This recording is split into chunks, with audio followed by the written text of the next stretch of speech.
No sugarcoating, no PR spin, just A's baseball the way fans deserve it. Today on Locked On A's.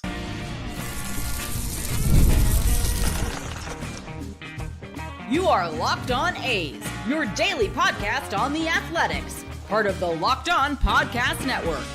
Your team every day. Welcome to Locked On A's, part of the Locked On Podcast Network, your team every day. I am your host, Booney, one name, all passion. Been a diehard A's fan for over 40 years now, and I've seen it all. Ricky, the Bash Brothers, the Big Three, that thing they called Mount Davis, the saga of Howard Terminal. But now we are stacking chips and building a dynasty for 2028 Vegas. First, we are beginning to make noise with a young crop of kids that is beginning to be the envy of all of Major League Baseball.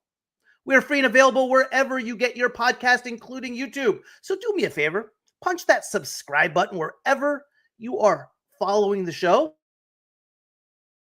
It is brought to you by 5 Hour Energy. Enter for a chance to win a dream golf trip for two to any golf tournament in the USA. Visit 5hewin.com for full rules and entry. No purchase necessary. Excludes the Masters tournament. Ends October 31st, 2025. Today on Locked On A's, got a great show for you guys. We have got something special. Joining the show is Joe Grato, the voice behind the brand new A's baseball podcast, A's Day. There are not many A's podcasts out there, so it's nice to always get a new, fresh perspective, and Joe's bringing that fresh, independent, fan-first perspective to A's coverage, just as the team begins its Sacramento chapter in 2026. We are talking about what inspired A's Day, and what fans can expect. As the 2025 season has only 30 games left, what does 2026 look like? What are our expectations? I'll look back at 2025 with Joe. Disappointed, optimistic. The A's wrapped up a 3-game series in Seattle this last weekend, and Joe was there. I want to get his take on the atmosphere. Was it that playoff atmosphere that we saw on the tube? There have been some A's injuries. What's going on with Muncy, Severino, Denzel? I'll let you know. First, 2 passionate voices for A's baseball, one conversation. Joe Grato from A's Day Podcast. Joe, how are you, sir? Hey there. Good afternoon, Booney. Thanks for having me. We're doing great over here in Santa Cruz. Santa Cruz. Let me ask you, how long have you been doing A's Day? What inspired it, and what can fans kind of expect when they tune in? And where can they find you? Yeah, sure, absolutely. Thanks for asking. So started A's Day. We're very new. This is our first full season. We started actually at the conclusion of the 2024 season as the off season began, right around when they were making those flurry of signings. That's kind of what piqued our interest. We were wondering why they were doing that. And it seemed like, the answer was kind of clear, but it was cool to see those positive additions to a growing young core and the inspiration behind it. So I'm originally from the East Coast. Okay. And being completely honest, I've always been a baseball fan, but my roots were as a Yankee fan growing up right across the river from Hoboken, New Jersey. Okay. I've been out here in California for 4 years, and my mission here is I wanted to adopt a team, cover them independently because I am such a passionate baseball fan. And we went, my fiance and I, Sarah, actually, we went to a bunch of A's games while they were still at the Coliseum as well. It's always such an enjoyable experience, and especially this last season, seeing guys like Lawrence Butler, JJ Bleday. My favorite A personally is Brent Rooker right now. Seeing those guys continue to gel and have the combination of the young core and some of these vets too that have done it. It's just piqued my interest, and just wanted to provide an area where I don't think, like you said in the intro, a team that I think deserves more coverage. Yeah. That's why we're here. We're passionate talking about the A's, and you can hear A's Day podcasts twice a week. Typically it's Monday or Friday, unless they have a 4-game series. We try to line up with the first game of that next series. Okay. Typically what I'll do is I'll recap what they did their last series, preview what's to come. We make a couple of fun predictions, like a home run prediction, series prediction, things like that. We give some interesting tidbits and stats. And it's available. Same thing. It's Apple, Spotify, Amazon Music, wherever you listen to your favorite podcasts, as well as our YouTube channel. Awesome. And I'll put that in the description for everybody. You were in Seattle this last weekend. That's right. Yeah, it was awesome. And you took the words right out of my mouth. And we honestly discussed on A's Day earlier today too, as well. But you hit it right on the head. It had that playoff atmosphere, and I got the chills, honestly. And it was kind of like the crowd was on its feet, getting pretty loud when Rooker was at the plate in that first inning, and you can hear a pin drop. I think I was the only one clapping in my section, to be honest. Yeah, right. But it was cool seeing him take that slow trot around the base. He does, this around. It's a signature thing. It was cool. It just kind of had that wild card, like divisional round feel to it. And it was really, every pitch was intense. Shout out, both guys that took the mound there. Wu, on his home mound, that was impressive. Luis Morales. He shocked me. I didn't expect him to be that good. No, especially, you ask a kid like that, third big league start, to go toe-to-toe with what he did. He was in Seattle through his the first 13 batters retired. And, we all lost it on one swing, but hey, limited to one blemish. Wow. That swing shouldn't have taken place. It should have been, the umpire was missed. I don't know if you saw it on replay or you got back. The ball's a strike. Absolutely. Absolutely. And you would think, you like to say ball doesn't lie, but I think it did there in that situation, sure did. Unfortunately. Sure did. Did you go to all three games? No, just the Friday game. And then we had like a nice experience throughout Seattle, checking out the sites. And then we were out there on Sunday. But we only went Friday night. It was amazing. I don't know if you want to talk a little bit more about that, but I'd love to hear your thoughts on that ninth inning there. The bases loaded, one out. And Hernandez hit the shallow fly ball. What were your thoughts with there? Soderstrom, right? He initially, it was a very shallow fly ball, and he initially tagged, and then he went back to third base. Right. I thought he was going to get gunned out. Obviously, I couldn't tell the angle. They didn't have an overview angle as the replay. Sure. Just that coming back and where the ball was. Now the throw was offline. Yes. I still felt, Cal could have gotten it and gotten back to Soder. What'd you think? You had probably a better view.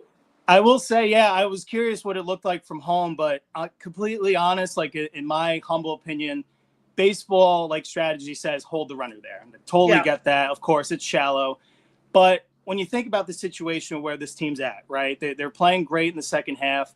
But let's be real, they're probably not going to be in the postseason this year. And so I just think that could have been a good opportunity to kind of push the envelope there, go chase a win, or at least tie it to give you another chance in extras instead of, nothing against JJ Bleday, but that's a tough situation on any hitter. Two outs, that adds that extra pressure. Whereas, I feel like the game's in your control to a point. Like it's going to end on your terms. You're either going to score or that's going to be that. So it kind of left me with that empty feeling. But I don't know if you saw the tail end of that play. It was slightly offline, and Raleigh actually did drop the ball on one hop. It was a one-hopper. It popped in and out of his mitt. Obviously, it's easier said than done. Sure. Maybe he has a little bit more focus if he knows that the runner is actually breaking. Maybe, I don't know, but we'll never know. I know Soderstrom isn't the most fleet of foot, but I do think maybe just that little pressure. He is athletic enough, Oh, he runs the bases great. And I think in that situation, maybe that extra pressure, we'll never know, but that definitely had that ninth inning rally definitely had the playoff atmosphere as well. You know what's ironic about that, Joe's? On Saturday they decided to do a safety squeeze with Soder for the third. That's right. That's right. That's kind of ironic about the whole thing. I know. I'm going to take a quick break. When I come back, I want to talk about. I'm going to get into some injury updates. I want to get your take on the 2025 season. Who has been some of your surprises? Who has been someone that you thought was going to do really well that kind of disappointed you? And we'll go from there. Fair enough? Yeah, sounds great to me. Right. See you guys in a minute. Time to fuel up and turn it up with 5-Hour Energy Transfusion. This great ginger and lime flavored shot brings the iconic taste of a golf course favorite to a non-alcoholic boost. Perfect for sinking birdies or making great memories with friends. It's a hole-in-one for your energy game. Whether you are out on the course or just need a little extra push to power through your day, 5-Hour Energy Transfusion delivers the clubhouse flavor you love without ever leaving the green. Golf is all about good times with good people and good flavors. The grape ginger lime flavor of 5-hour energy transfusion gives you the best parts of your clubhouse go-to without leaving the course or chasing down the bev cart. Now you can amp up the fun even more. Just buy, snap, and enter for a chance to win a dream golf trip for two to any golf tournament in the USA. Tee up that trip. Visit 5hewin.com for full rules and entry. No purchase necessary. Excludes the Masters tournament. Ends October 31st, 2025. Let's give everybody a little bit of an update on injury updates. I don't know if you saw the game yesterday, Joe, but I'm sure you did. Jacob Lopez went out early. Oh, excuse me. He didn't go out. He got pulled. He got hit pretty hard. Yeah. The word on him was left forearm tightness.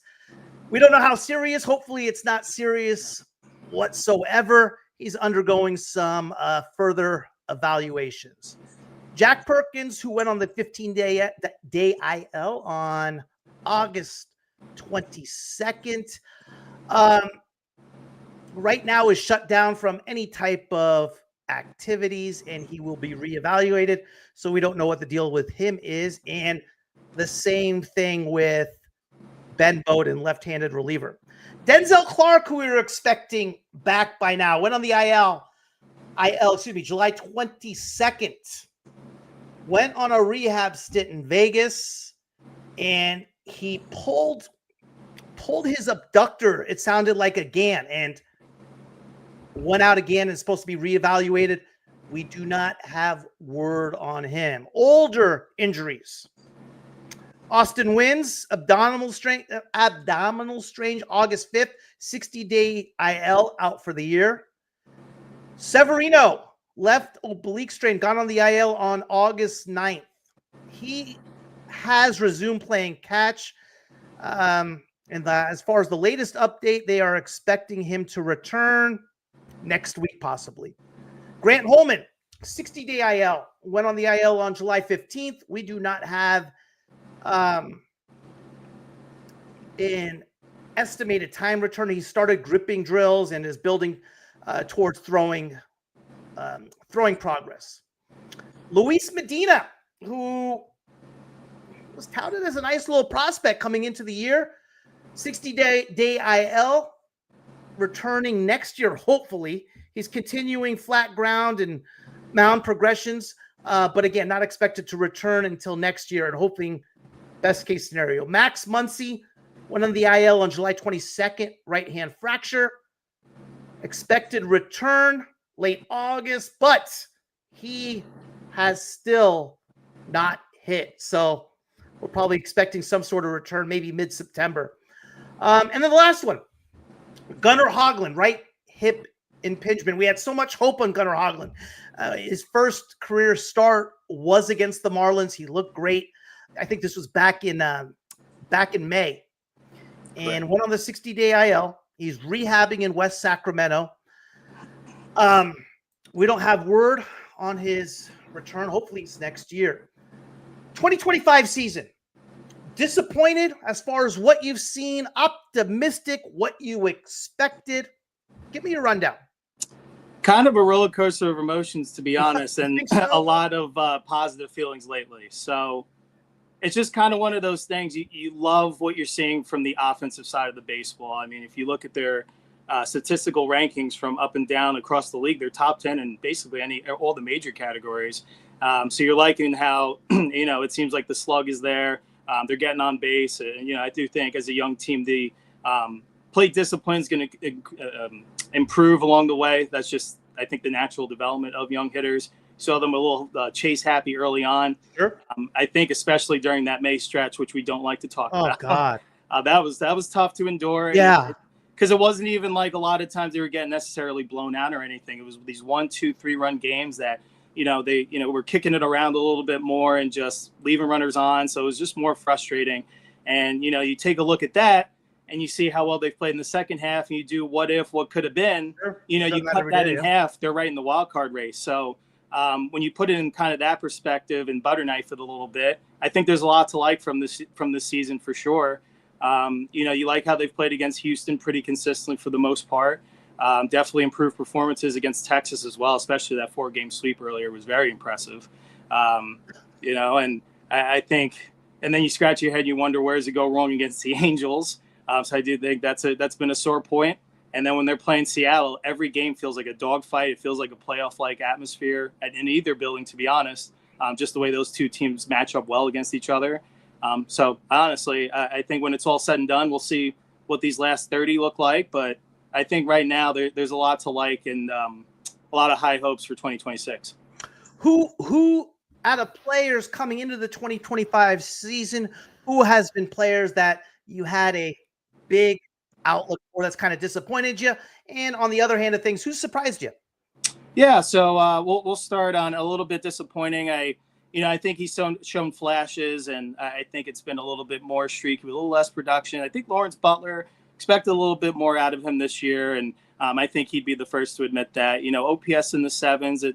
I think when it's all said and done, over these last 30 games or so, he is a big second half hitter, so he could have a stat line that looks a little bit more respectable, but I think we're expecting a little bit more in the power department, average a little bit lower. Oh, just across the board, I think it's just been a little bit of a down year for him. And I guess on a lesser note too, I think I expect a little bit more from JJ Bleday as well. Yeah, I just think the way he got off he just never could get it going from spring training, and he had that brief 9-game stretch when he got back, but now it's kind of just going back into some old habits. It's just really unfortunate because honestly, I remember in our previews, I pinged him as someone that was, could potentially be a future all-star. Like I really thought that. That's what I said. Like he showed a lot of that last year, and just something isn't clicking right now. So, it's just unfortunate. But on the positive side of things, definitely one guy that's, I feel like once he got his opportunity, he was going to show how good he was. But I think he's taken it to another level. Obviously, Nick Kurtz.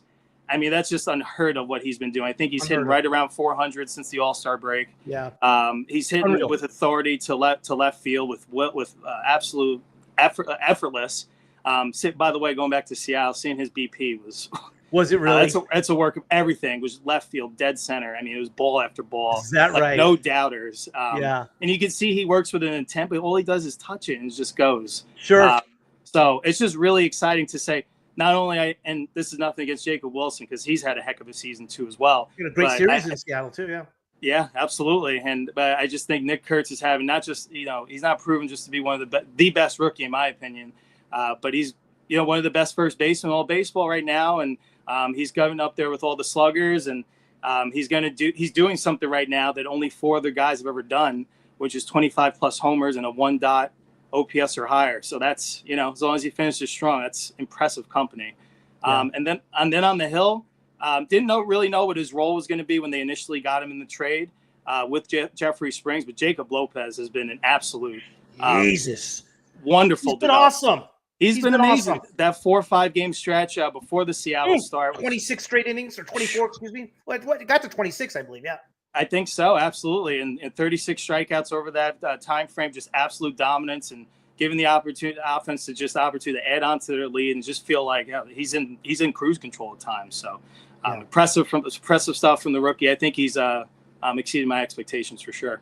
Yeah, no, absolutely. I agree with you on Butler. The big thing with Butler is 151 strikeouts. Yeah, And I understand baseball's change where everything is swing as hard as you can and throw as hard as you can.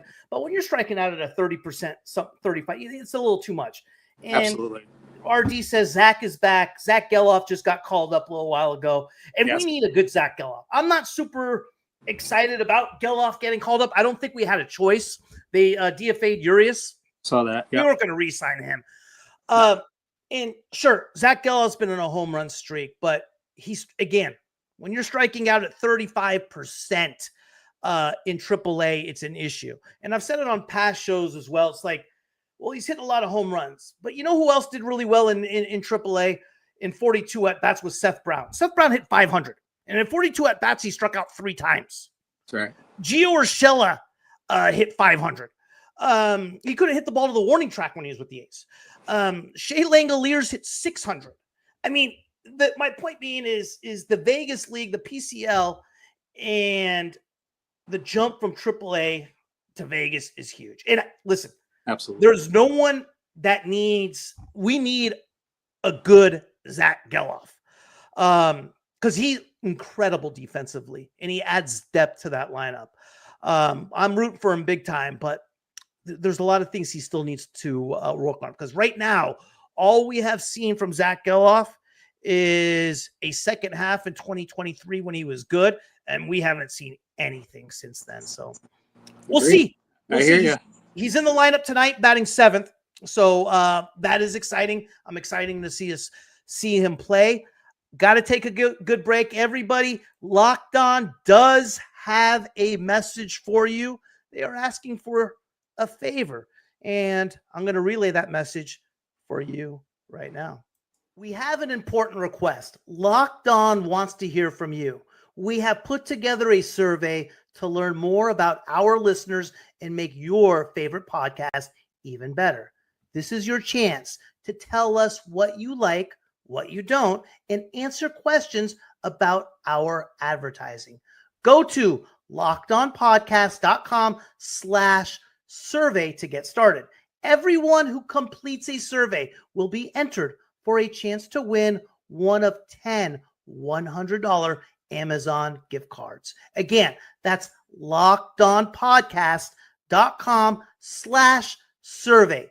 You can also find the link in the show notes. Thanks for helping us out. Really appreciate it. August 26th is officially FanDuel Futures Day, a brand new holiday for football fans who live for bold predictions and preseason hunches. For just 24 hours, FanDuel is giving you deals on NFL season prediction. So whether you are calling your MVP, eyeing a long shot division winner, or ready to crown your Super Bowl champ before week 1 even kicks off, this is your moment. I've called it for a while. My flyer for MVP is Jordan Love with the Green Bay Packers. Second big play, parlaying San Francisco 49ers to win the NFC West and the Las Vegas Raiders to win the AFC West. Why? Because it pays bank. Visit the FanDuel app today and start planning your futures bets now, because Futures Day is one day and one day only. FanDuel, play your game. Joe, 2026 A's, what's your expectations for 2026? What's your expectations for 2027 in Vegas? Do you want us to spend money? We still have some money we got to spend. It looks like there's about $38 million freed up for the A's that they have to spend in order to participate in the revenue sharing with Leclerc going off the books. You got a number of free agents. Andahar, for example, is off the books. Urias, McFarland, Seth Brown, Severino signed a $5 million signing bonus, which won't count. Rooker and Butler, all signing bonuses don't get recognized. So do you want to see us go sign some new guys, extend some guys? In other words, what's your expectations? And give me your outfield and infield and pitching staff. Yeah, absolutely. So, like I mentioned earlier in the show, I do think there is a lot to like from what you're seeing this year. And I do think the expectations are going to be heightened next year, especially with, Vegas on the horizon from there and after. So I would imagine it would make sense to have something established for the 2026 season so you can go into Vegas into your new home rolling to capture that fan base sooner rather than later. In terms of what my expectation, I expect them to be in the wild card race, and I can't see why not. They've shown, flash, like I said, against the Rangers, against the Astros, against the Mariners. They're there with all of them and won their last series against the Angels. So I don't see why they can't compete in that AL West. And in an American League, that does kind of seem wide open even this year. So I wonder what the outlook's going to look like next year after we see, some regular faces and new places. We'll see what the 2026 season brings. But I would like to see, let's see, on the offensive side of things, I don't think there's a whole lot you need to do, to be honest. I mean, if you want to bring in some role, 1 year guys like not Urias, but someone like that. He was good this year. I like him. Absolutely. I think he gives you a good at bat and, good enough defense. I think, a solid ball player. Sure. Definitely felt, someone I think that had more productive times than not. Definitely, was that type of player you knew wasn't going to be here beyond this year. So if you want to bring in a couple guys like that on the offensive side of things, but you got the core there. And, there are some young guys that are on the way too as well. They'll be chomping at the bit. You got guys, potentially they're going to be on the fringe. You don't know if Colby Thomas is going to crack that opening day roster lineup next year, or if he's going to be on that fringe AAA. Sure. It's nothing against him. He's obviously shown plenty of potential. Right. It's just that offensive depth is there. It's a good problem to have. Another future topic, and we don't know if this is going to be for 2026 or I'd say definitely for 2027, but newly acquired the number one prospect, Leo DeVries. He's up there in the middle of the order, and he's someone I had started in my notes, thinking about, a good problem. Obviously, he's already been promoted to AA. He is moving quick. He's only 18 years old. He'll be 19 in October. But when you hear someone that's coined him, I was watching MLB Network, and they were interviewing David Forrest, and they said someone coined him as the next Juan Soto potentially that you just traded for. And when you hear something like that, it's that's not something exactly. That's not something Lindor I heard too. Yeah, the shortstop. Yeah, right. Yeah. So, I'm. He's going to be. Listen, I like. Obviously, how can you not like him, right? But I don't want them to rush him either, right? I agree. I don't feel like he should have been promoted to AA. He was okay in high A, hit around 240, and right now in AA he's around 174. And the at-bats I've seen him, he's looked overmatched. He's 18 years old, right? Yeah, kid's fairly out of high school. But I think the potential's there. And no question about it. I think he's going to be something special. We got a lot of young kids out there right now. But I would like, if we're winning next year and we're in contention, I would like to see DeVries sit back to 2027. Again, it depends on what I always have an easy go-to philosophy with regard to this. If you're dominating AAA, come on up. If you're hitting at a high level in AAA, you're ready to get called up. But let's not call you up because you have a ranking by your name. Sure. And that's my thing with regard to that. So speaking of Lawrence Butler, Justin Upton was the first. I think you're thinking BJ Upton. Justin Upton was pretty legit. He was like a 6 or 7 time All-Star. He was constantly in the MVP voting. I think you're thinking of BJ Upton. Because Justin Upton was, if you're saying Lawrence Butler and Justin Upton in the same sentence, I'm pretty happy with that. Upton was legit, man. Upton was damn good. That's for sure. How about pitching? What do you think is pitching next year? It looks like it's going to be, obviously, if you're paying these guys $10 million a year, they're going to be your top 2 guys. Excuse me, $20 million for Severino. Right. Your 1 guy, and Springs is going to be your number 2 guy, and then we got to fill in 3, 4, 5. Correct. Yeah. No, I mean, I think there's going to be a good battle there once again. You got to have to think that Morales is going to be in that conversation. You got Jacob Lopez is going to be in that situation. Absolutely. Yeah. And then we'll see for that 5th spot whether it's going to be Jack Perkins or someone that's on the way, Gage Jump as well. So I do think he's someone that's going to be in the mix. Excited to see what his spring training is going to look like. Wouldn't be surprised. I want to hear your thoughts. Wait, do you think Jump, maybe we see him in September? Who's that? Just to get a taste, Gage Jump? I don't think so. You don't think so? You think a little too soon right now? In the last 2 starts, he's gotten hit pretty hard. Okay. In AA. Because up until that point, he's been pretty consistent. Up until then, he was doing great. Yeah. And they got him also on a pitch limit right now, right? That's true. So, I don't think so. Would have been nice. I think if he continued to dominate at that AA level, I want to see him at AAA first. I want to see him start the year at AAA next year. And I think it's also important that these guys play together. And part of the success that these guys are having right now is all the guys at one time or another have played together in Vegas, right? Sure. You look at Jacob Wilson was out on his rehab assignment. Nick Kurtz start the year in Vegas. Carlos Cortez was down in Vegas for most of the year. Colby Thomas, Willie McIver, Daryl Hernandez, JJ Bleday was there for a while. Brett Harris, Denzel Clark, Zach Geloff. So I think when all these guys play together, especially at the AAA level, they kind of know what each other's going through, right? The struggles of trying to make their way back. And when you get to that point, you start feeling their pain and wanting them to succeed more than you. And I think at the end of the day, that's what team chemistry is about. That's what culture is about. And I think you see teams like the Brewers doing exactly that. And I think that means more than signing your shiny new free agents for me. But we'll see what happens. Yeah. But exciting series tonight. You got any predictions? Homers, we go against Skubal and the Tigers. What do you think? Give me a couple predictions. Whew. All right, for tonight, I mean, I'm going to just let you know what we predicted on A's Day. So, okay. Fortunately, we think it's going to be a tight one. We had them losing 5-2. We just think Skubal, he's been on an absolute roll. And but I do think, possibly I'm going to predict, I think Brett Rooker might get him for one. I think that lefty on right matchup, we'll see. But I just think, Tigers, these two teams are just in two different spots right now.